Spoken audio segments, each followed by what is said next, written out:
السلام عليكم ورحمة الله وبركاته. الحمد لله نحمده ونستعينه ونستغفره ونعوذ بالله من شرور أنفسنا ومن سيئات أعمالنا. من يهد الله فلا مضل له ومن يضلل فلا هادي له وأشهد أن لا إله إلا الله وحده لا شريك له وأشهد أن محمدا عبده ورسوله. أما بعد قال الله تعالى: فقلت استغفروا ربكم إنه كان غفارا يرسل السماء عليكم مدرارا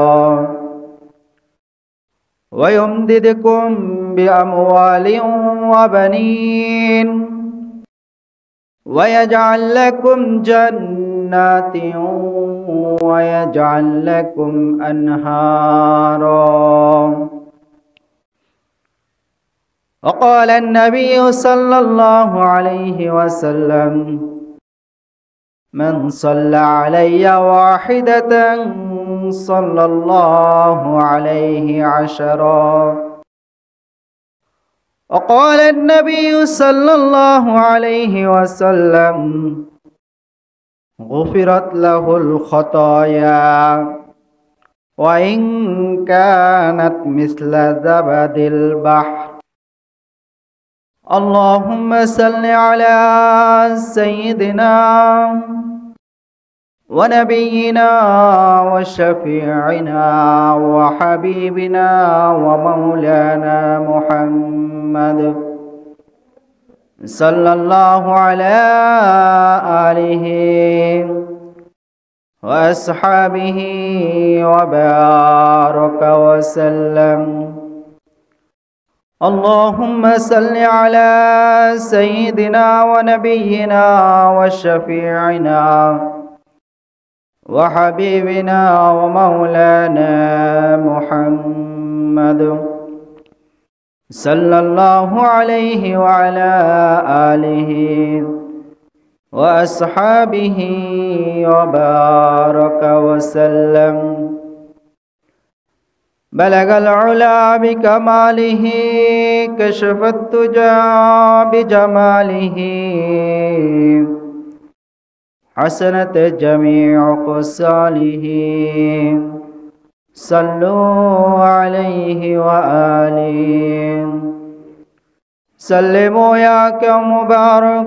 صلوا على صدر الأمين مصطفى ماذا إلا رحمة للعالمين. محبتের সাথে জিকির করি লা ইলাহা ইল্লাল্লাহ লা ইলাহা ইল্লাল্লাহ সুবহানাল্লাহ আলহামদুলিল্লাহ লা ইলাহা ইল্লাল্লাহ সুবহানাল্লাহ আলহামদুলিল্লাহ لا إله إلا الله لا إله إلا الله محمد رسول الله صلى الله عليه وسلم. الحمد لله ثم الحمد لله. সাপ্তাহিক শুক্রবার দিনে আল্লাহ তাআলার মহান হুকুম আদায় করার উদ্দেশ্যে তিনার ঘর মসজিদে আসার এবং বসার কিছু কথা বলা এবং শোনার তৌফিক দান করেছেন। অন্তরের অন্তঃস্থল থেকে আল্লাহ তাআলার শুকর আদায় করে সকলে পড়ি আলহামদুলিল্লাহ। আল্লাহ তাআলা মানব জাতিকে সৃষ্টি করার পরে তাদের ভিতরে আল্লাহ তাআলা গুরুত্বপূর্ণ একটি স্থান দিয়েছেন, জায়গা দিয়েছেন। এই গুরুত্বপূর্ণ স্থানের নাম হচ্ছে কলব, মন, হৃদয়। আল্লাহ তাআলার কাছে বান্দার কলবের অনেক দাম। এই কলবের মাধ্যমে, এই কলবের মধ্যে আল্লাহ তাআলার বসবাস। একজন মানুষ ঈমানদার নাকি কাফের, তাকে যাচাই বাছাই করার জন্য একজন মানুষের অন্তরকে যাচাই বাছাইয়ের জন্য নিযুক্ত করা হয়। যার অন্তরে, মনের ভিতরে যে বিশ্বাস লালন করে, সে ওই দলের অন্তর্ভুক্ত। যদি পরকাল বিশ্বাস করে, আল্লাহ তাআলাকে বিশ্বাস করে এবং রাসূল সাল্লাল্লাহু আলাইহি ওয়াসাল্লামকে বিশ্বাস করে, তাহলে ওই ব্যক্তিকে বলা হয় মুমিন, মুসলিমিন, মুমিনিন। আর যারা বিশ্বাসী নয়, তারা অন্য প্রজাতির মানুষ বা বেঈমান বলা হয় যাদেরকে। তারা আল্লাহ তাআলা আমাদেরকে এই কলব দিয়েছেন। এই কলবের অনেক দাম। দুনিয়াতে আমরা দেখি,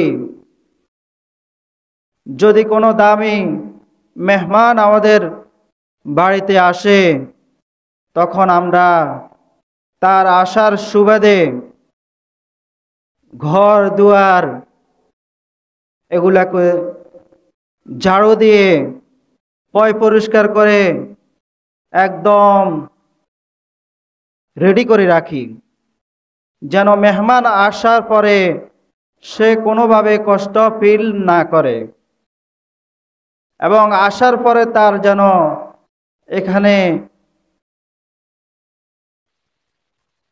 বসবাস করতে বা আরাম করতে যেন সুবিধা হয়। এই কারণে আমরা আমাদের বাড়িঘর দুয়ারকে পরিপাটি করে ফেলি।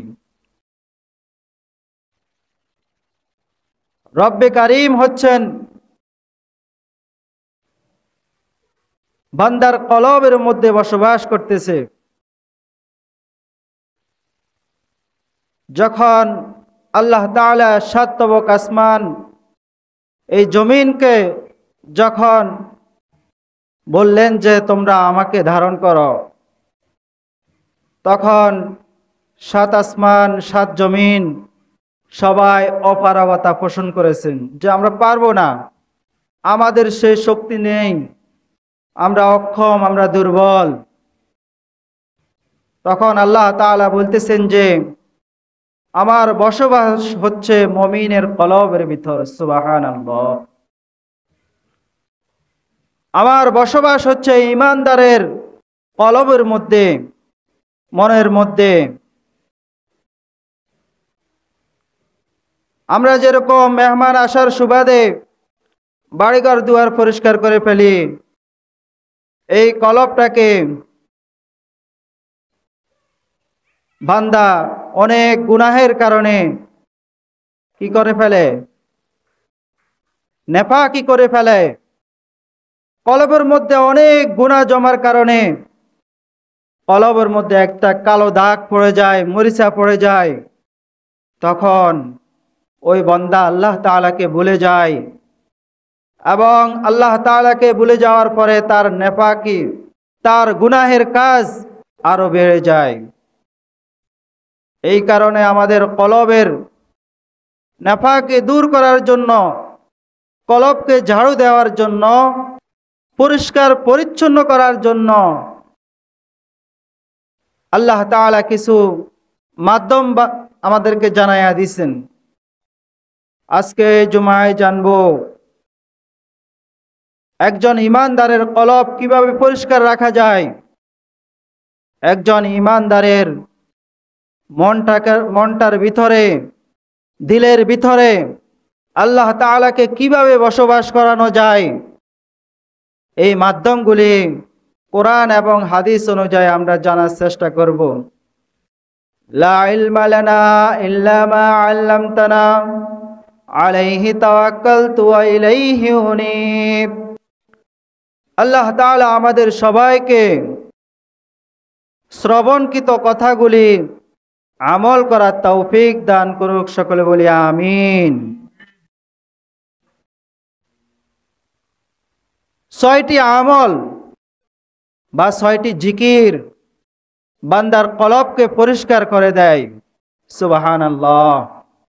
কোরআন এবং হাদিস অনুযায়ী আমরা অনেক জিকির পেয়েছি, অনেক আমল পেয়েছি, তবে সর্বাধিক একদম উত্তম থেকে উত্তম যে জিকিরগুলা, যে আমলগুলা, এরকম 6টি আমল আছে। এই আমলগুলো যদি আমি করতে পারি তাহলে আমরা আল্লাহ তাআলাকে খুব সহজে পেয়ে যাব।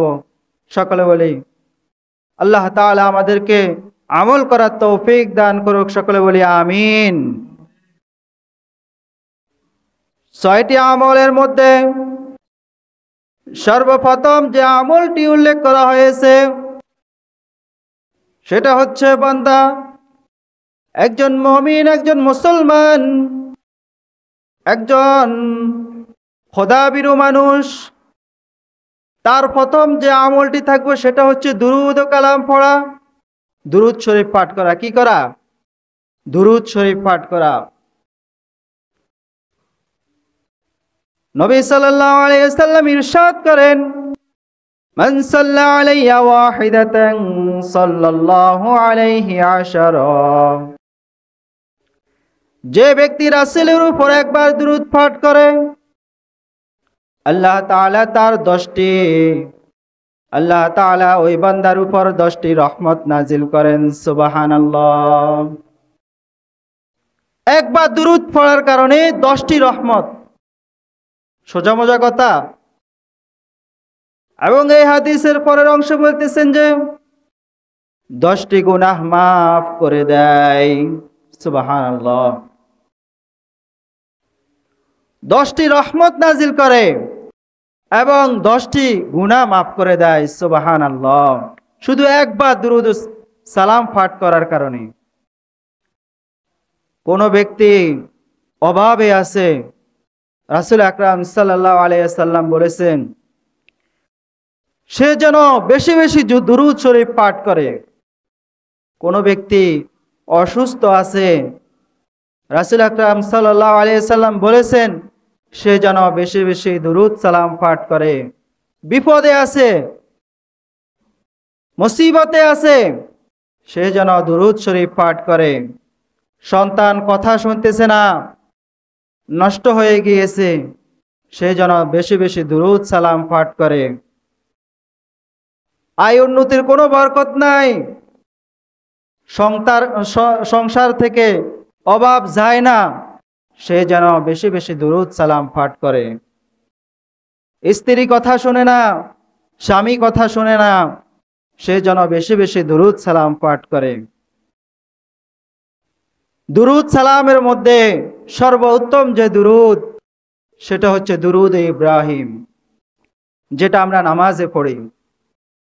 আল্লাহুম্মা সাল্লি আলা মুহাম্মাদ ওয়া আলা আলি মুহাম্মাদ কামা সাল্লাইতা আলা ইব্রাহিম ওয়া আলা আলি ইব্রাহিম ইন্নাকা হামিদুম মাজিদ।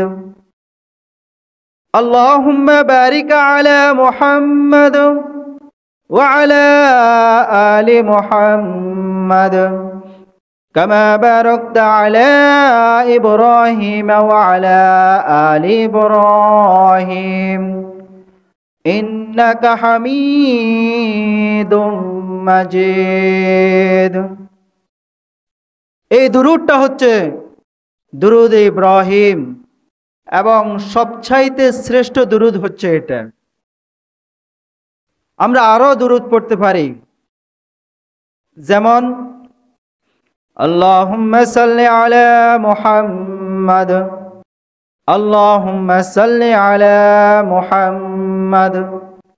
এই দুরূদগুলো পড়তে পারি। দুরূদের মধ্যে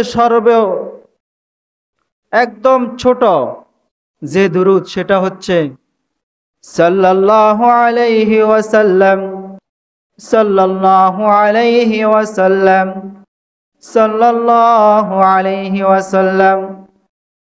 আমি হাঁটতেছি, হাঁটার সময় আমি পড়তেছি সাল্লাল্লাহু আলাইহি ওয়াসাল্লাম। আমি অবসরে আছি, সাল্লাল্লাহু আলাইহি ওয়াসাল্লাম। আমি শোয়ার জন্য, ঘুমানোর জন্য শুয়েছি, সাল্লাল্লাহু আলাইহি ওয়াসাল্লাম। আমার কোনো কাজ নেই বা হাতে কাজ আছে, মুখে তো আর কাজ নেই, হাতে কাজ করতেছি আর পড়তেছি সাল্লাল্লাহু আলাইহি ওয়াসাল্লাম। দুরূদ সালামকে যে জীবন সঙ্গী হিসাবে, দুরূদ সালামকে যে অন্তরের দ্বারা ধারণ করবে, ওই ব্যক্তির জন্য দুনিয়ার যত মুসিবত আছে সবকিছু আসান হয়ে যাবে। সুবহানাল্লাহ। ওই ব্যক্তির জন্য কিয়ামতের দিবসে রাসূল আকরাম সাল্লাল্লাহু আলাইহি সাল্লাম সুপারিশ করবেন। তাহলে ভাই, বেশি বেশি দুরূদ পড়ার দরকার আছে নি আমাদের? অবশ্যই দরকার আছে। আল্লাহ তাআলা আমাদের সবাইকে বেশি বেশি দুরূদ ও সালাম পাঠ করার তৌফিক দান করুক। সকলে বলি আমিন। 6টি আমলের মধ্যে 2 নম্বর আমল হচ্ছে, যারা আল্লাহ তাআলাকে বিশ্বাস করে, যারা আল্লাহ তাআলার প্রতি ঈমান এনেছে, রাসূল সাল্লাল্লাহু আলাইহি সাল্লামের উপর বিশ্বাস রেখেছে, কোরআন এবং হাদিস অনুযায়ী যাদের জীবন যাপনকে পরিচালিত করতে চায়, সে যেন বেশি বেশি ইস্তিগফার পাঠ করে। বেশি বেশি কি করে? ইস্তিগফার পাঠ করে।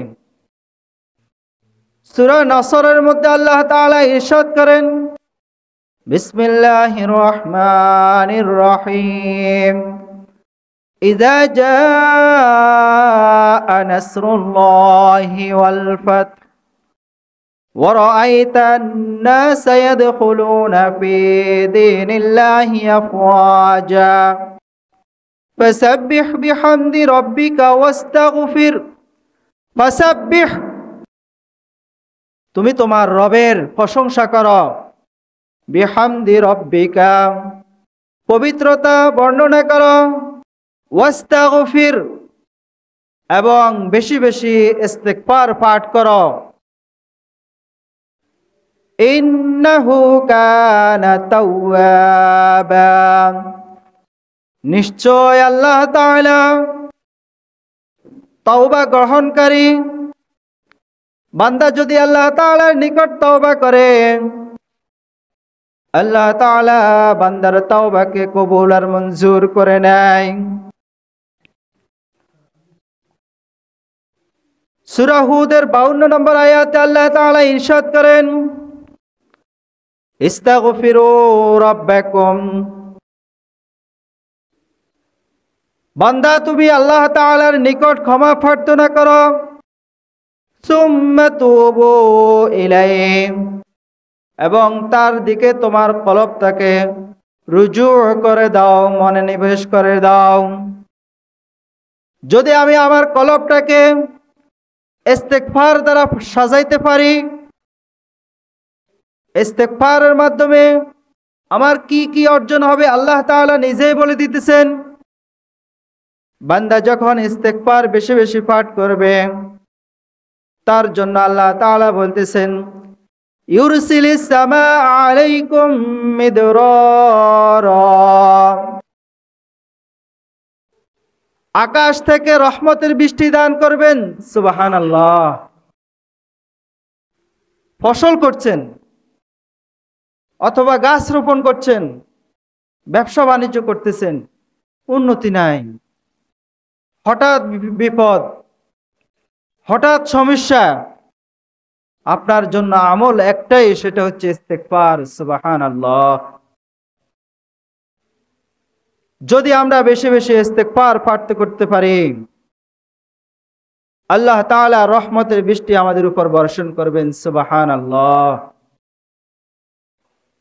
এই আয়াতের পরের অংশে আল্লাহ তাআলা বলতেছেন, ওয়ায়াজিদকুম কুওয়াতান ইলা কুওয়াতিকুম, তোমার যতটুকু শক্তি আছে তার চাইতে অধিক শক্তির অধিকারী তোমাকে বানায়া দিব। সুবহানাল্লাহ। তোমার যতটুকু সম্পদ আছে তার চাইতে অধিক সম্পদের অধিকারী করে দিব তোমাকে। তুমি যতটুকু সুস্থ আছো তার চাইতে অধিক সুস্থতা তোমাকে দান করে দিব। অসুস্থ আছো, ইস্তেগফার পাঠ করার মাধ্যমে তোমার সুস্থতা আল্লাহ তাআলা দান করে দিবেন। আল্লাহ তাআলা পরের অংশে বলতেছেন যে আয়াতের, ওয়ালা তাতাওয়াল্লাউ মুজরিমিন, খবরদার। আল্লাহ তাআলা কি বলতেছেন? খবরদার, ওই তাদের মতো, কাফেরদের মতো, মুনাফিকের মতো আল্লাহ তাআলার ইস্তেগফার থেকে তুমি মুখ ফিরাইয়া নিও না, খবরদার। ভাই, আমি গুনাহ করি কি করি না? করি। সগীরা গুনাহ করি, কবিরা গুনাহ করি, জাহিলি গুনাহ করি, বাতিলি গুনাহ করি, করি কি করি না? আমরা সবাই মোটামুটি গুনাহ করি। এই গুনাহ থেকে যদি আমি আল্লাহ তাআলার নিকট মাপ পাইতে হয়, এই মাপ পাওয়ার একটা মাধ্যম হচ্ছে ইস্তেগফার। ইস্তেগফারের মধ্যে সবচাইতে ছোট যে ইস্তেগফার, সেটা হচ্ছে আমি হাঁটতে চলতে, আমি আমার কাজকর্ম করতে সর্বদা মুখে জারি রাখবো আস্তাগফিরুল্লাহ, আস্তাগফিরুল্লাহ, আস্তাগফিরুল্লাহ, আস্তাগফিরুল্লাহ। যে ব্যক্তির মুখে সব সময় এই আস্তাগফিরুল্লাহ জারি থাকে, আল্লাহ তাআলা তাকে কখনো লাঞ্ছিত করেন না। সুবহানাল্লাহ। তাকে কখনো অভাব অনটনে ফালাইয়া রাখেন না। সুবহানাল্লাহ। যে ব্যক্তি আস্তাগফিরুল্লাহকে নিজের সঙ্গী বানায়া নেয়, তার ভিতরে কখনো পেরেশানি আসে না। সুবহানাল্লাহ। এটা কি আমার কথা ভাই? কোরআনের কথা। সূরা নূহের মধ্যে আল্লাহ তাআলা আরো ইরশাদ করেন, বিসমিল্লাহির রহমানির রহিম, ফাকুলতু ইস্তাগফিরু রাব্বাকুম ইন্নাহু কানা গফফারা। আয় বান্দা, তুমি আল্লাহ তাআলার কাছে তোমার গুনার কথা স্মরণ করে আল্লাহ তাআলার কাছে ইস্তেগফার করো, নিশ্চয় তোমার তাওবাকে আল্লাহ তাআলা কবুল করে নেবেন। সুবহানাল্লাহ। যদি আল্লাহ তাআলা আমাদের তাওবাকে কবুল করে, ওই বান্দার কোনো টেনশন নাই। ওই বান্দার জন্য খুশির খবর হচ্ছে, ইউরসিলিস সামাআ আলাইকুম মিদরারা, রহমতের বৃষ্টি দ্বারা তার এরকম ফসলাদি, তার রিজিককে প্রশস্ত করে দিবেন। সুবহানাল্লাহ। পরের আয়াতে আল্লাহ তাআলা বলতেছেন যে, ওয়ায়ুমদিদকুম বিআমওয়ালিন ওয়া বানিনা ওয়া ইয়াজআল লাকুম জান্নাতিন ওয়া ইয়াজআল লাকুম আনহারা। আল্লাহ তাআলা ইরশাদ করতেছেন, তোমার ধন সম্পদ যতটুকু ছিল তা থেকে আমি তোমাকে বাড়িয়ে দিব। সুবহানাল্লাহ। যদি আমাদের ইস্তেগফার আল্লাহ তাআলা কবুল করে নেয়, তাহলে আমাদের জন্য খুশির খবর যেটা, সেটা শোনেন, যতটুকু আমার ধন সম্পদ আছে সেগুলো থেকে আল্লাহ তাআলা বাড়িয়ে দিবেন। সুবহানাল্লাহ। আমার সন্তান সন্ততি যারা আছে তাদেরকে আমার চক্ষু শীতলকারী বানিয়ে দিবেন। আমরা অনেক সময় অভিযোগ দিই না নি, হুজুর ছেলেটা কথা শুনে না, মেয়েটা নষ্ট হয়ে গেছে, একদম মা বাবার অবাধ্য চলে গেছে। ওই মা বাবার জন্য একটাই আমল, সেটা হচ্ছে ইস্তেগফার। আল্লাহ তাআলার কাছে বেশি বেশি ক্ষমা প্রার্থনা করা। এবং সন্তান সন্ততির উন্নতি করে দিবেন। আল্লাহ তাআলা উত্থান সৃষ্টি করে দিবেন এবং নদ নদীকে, পুকুরের মধ্যে যারা আছে যেমন মাছ, আরো যারা বসবাস করতেছে সেগুলো আমাদের ব্যবহারের উপযোগী করে দিবেন এবং গাছপালাকে আমার অনুগত বানাইয়া দিবেন। আমরা একজনকে খুশি করাবো আর সারা সকল মাখলুকাত আমাদেরকে খুশি করার জন্য লেগে পড়ে থাকবেন আল্লাহ তাআলা। এই কারণেই তো আমাদেরকে আশরাফুল মাখলুকাত বলা হয়েছে। তাহলে সূরা নূহের মধ্যে আমরা আমাদের খুশখবরিটা পেয়ে গেলাম। যদি আমি ইস্তেগফার বেশি বেশি পাঠ করি তাহলে আমার যত সমস্যা আছে সকল সমস্যার একটা একটা করে সমাধান হতে থাকবে। সুবহানাল্লাহ।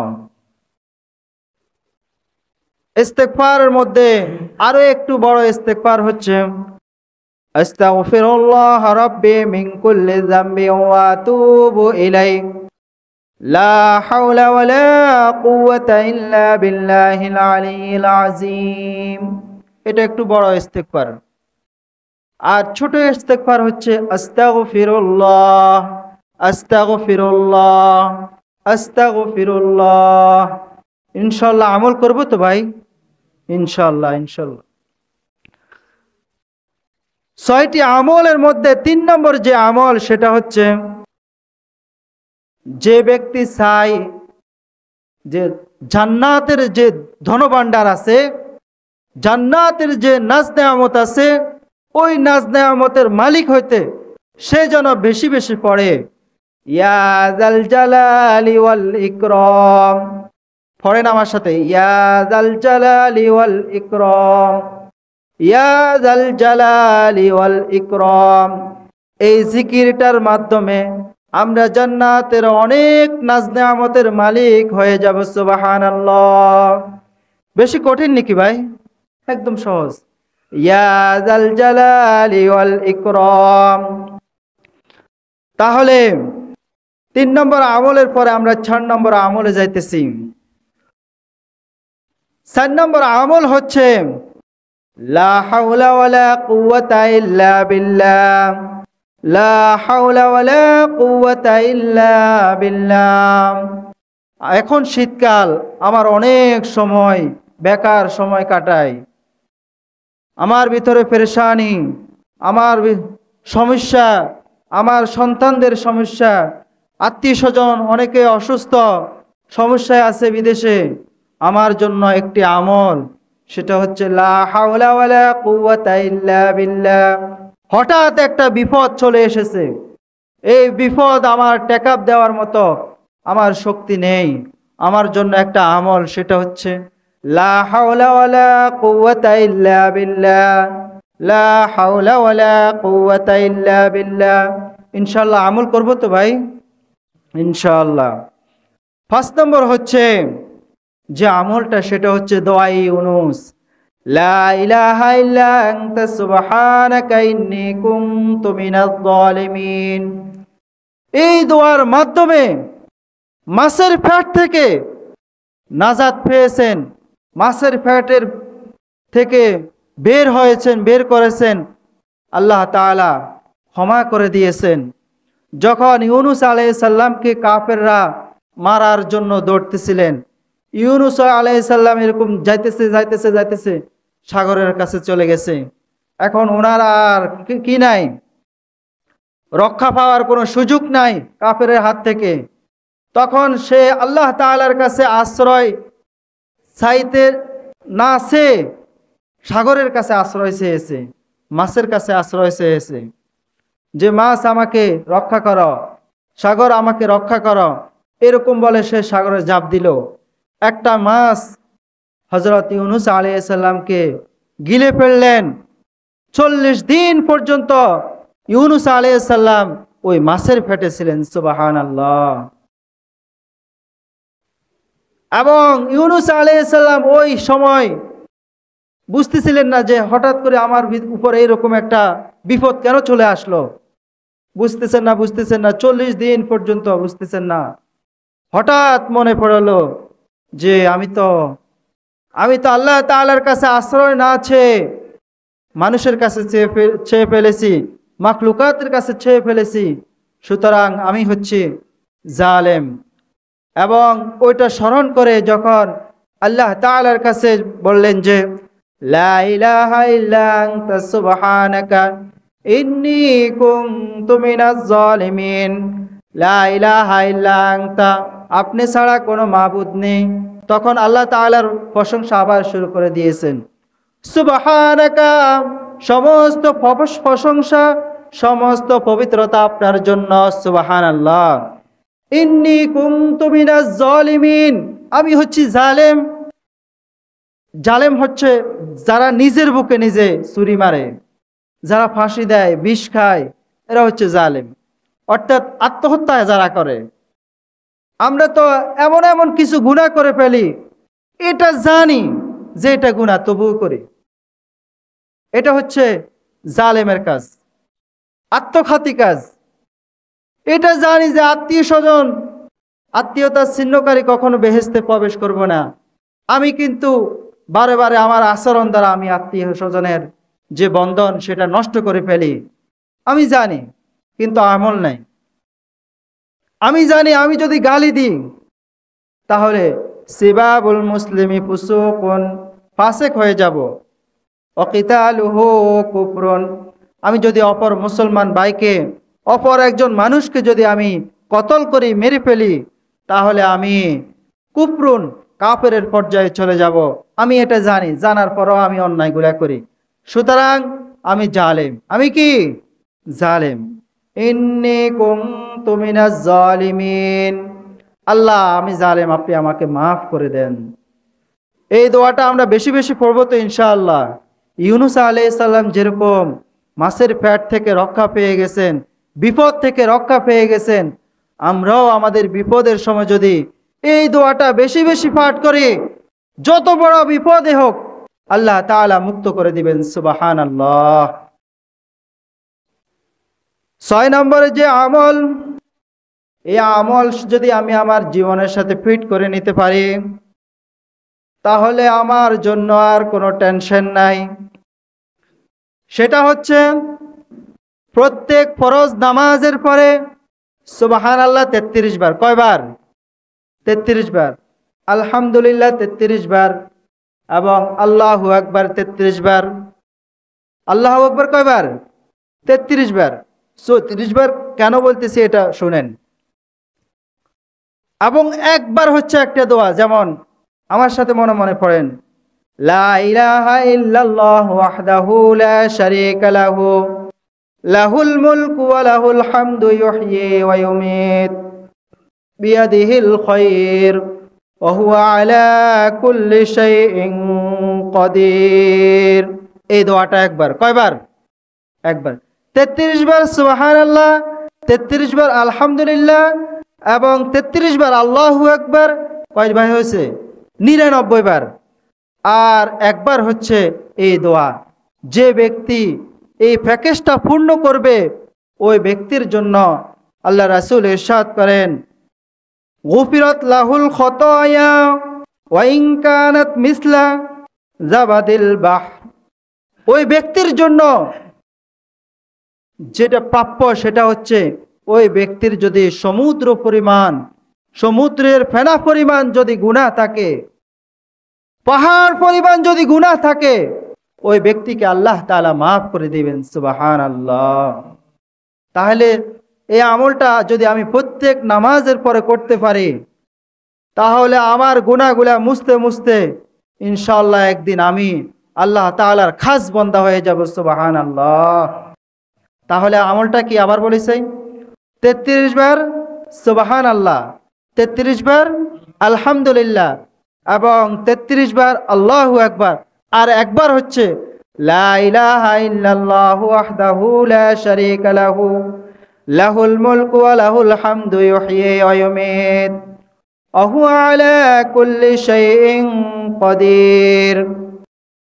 একবার এটা। আর যদি না পারি তাহলে ওই আল্লাহু আকবার 34 বার, আল্লাহু আকবার 36 বার। যদি এই প্যাকেজটা আমি প্রত্যেক নামাজের পরে পূর্ণ করতে পারি, ভাই আমার সকল গুনাহগুলি আল্লাহ তাআলা মাফ করে দিবেন। সুবহানাল্লাহ। যদি স্ত্রী পড়ে তাহলে স্বামীর আয় রুজির মধ্যে বরকত দান করে দিবেন। সুবহানাল্লাহ। যদি স্বামী পড়ে এবং তার পরিবার পরিজনের উপর আল্লাহ তাআলার রহমত বর্ষণ হইতে থাকবে। সুবহানাল্লাহ। এরকম একটি আমল আমরা প্রত্যেক নামাজের পরে করতে রাজি আছি তো ইনশাআল্লাহ? ইনশাআল্লাহ। আল্লাহ তাআলা আমাদের সবাইকে আমল করার তৌফিক দান করুক। আর একটা আমলের কথা বলে আমরা আলোচনা শেষ করব। সেটা হচ্ছে, আমি যখন হাঁটি চলি বা অবসর সময়ে থাকি, বা আমি এখন নামাজ পড়তে আসছি, এখন আর 5 মিনিট আছে, এই সময় একটা আমল করব। এই আমলটা হচ্ছে, রাসূল আকরাম সাল্লাল্লাহু আলাইহি সাল্লাম বলতেছেন যে, সুবহানাল্লাহি ওয়া বিহামদিহি সুবহানাল্লাহিল আযীম। যে ব্যক্তি দৈনিক 100 বার, কয়বার?